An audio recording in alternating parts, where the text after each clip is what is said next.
കാലി വളർത്തലും കൃഷിയുമായി ജീവിക്കുന്നവരാണ് തിരുനെൽവേലിയിലെ ഗ്രാമങ്ങളിലുള്ളവർ. ടൺ കണക്കിന് മാലിന്യം കൊണ്ട് നിക്ഷേപിച്ചതോടെ ഗ്രാമങ്ങളിലുള്ളവരുടെ ജീവിത സാഹചര്യം മാറി. ഇനി ഇങ്ങനെ ഒരു സംഭവം ഉണ്ടാകില്ല എന്ന് അധികൃതർ ഉറപ്പുകൊടുത്തെങ്കിലും പ്രദേശവാസികളുടെ ഉള്ളിലെ ആശങ്ക പൂർണ്ണമായും കൊഴിഞ്ഞിട്ടില്ല.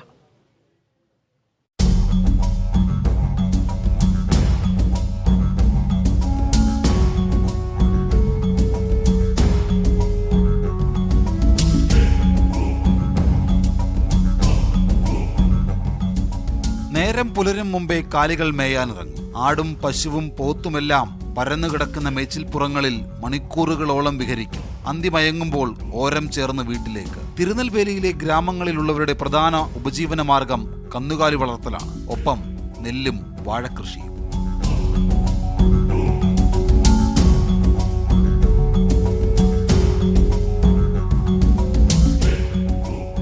പച്ചപ്പും ഹരിതാഭയും നിറഞ്ഞ തിരുനെൽവേലിയുടെ ഗ്രാമങ്ങളിൽ മാലിന്യത്തിലൂടെ വിവാദം വലിച്ചെറിഞ്ഞതോടെ അവരുടെ ജീവിത സാഹചര്യവും മാറി. ചുറ്റും എന്താണ് നടക്കുന്നതെന്ന് പോലും ഗ്രാമവാസികൾക്ക് തിരിച്ചറിയാനായില്ല. ரொம்ப விவரம் தெரியாத ஆளுகள் இந்த லாரி வருதுன்னா ஏன் வருதுன்னு கேட்க தெரியாது, இந்த லாரியில் என்ன போகுதுன்னு கேட்க தெரியாது. அவ்வளோதான்.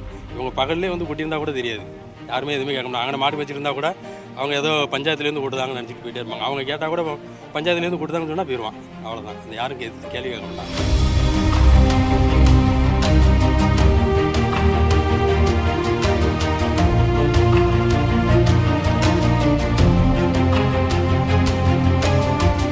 വിവാദങ്ങൾക്കൊടുവിൽ സർക്കാരുകൾ ഇടപെട്ട് മാലിന്യം നീക്കം ചെയ്തെങ്കിലും ഇവിടുത്തുകാരുടെ ഉള്ളിൽ ഇപ്പോഴും ഒരു ഭയമുണ്ട്. ദേശീയപാതയിൽ നിന്ന് 12 കിലോമീറ്റർ മാറി ഇടറോഡുകളിലൂടെ യാത്ര ചെയ്താൽ ഗ്രാമങ്ങളിലേക്കെത്താം. നാഗരികതയുടെ കടന്നുകയറ്റം തെല്ലും ബാധിക്കാത്ത ഗ്രാമങ്ങൾ കാണാം. കന്നുകാലികൾ മേയുന്ന, ഗ്രാമവാസികൾ കൃഷി ചെയ്യുന്ന സുന്ദരമായ ഈ ഗ്രാമത്തെയാണ് മലിനമാക്കി കുറേയധികം ആളുകൾ വിവാദത്തിലേക്ക് കൊണ്ടെത്തിച്ചത്. തമിഴ്നാട്ടിലെ തിരുനെൽവേലിയിൽ നിന്ന് ഉണ്ണി പാലാഴിക്കൊപ്പം ഷിജോ കുര്യൻ, മീഡിയ.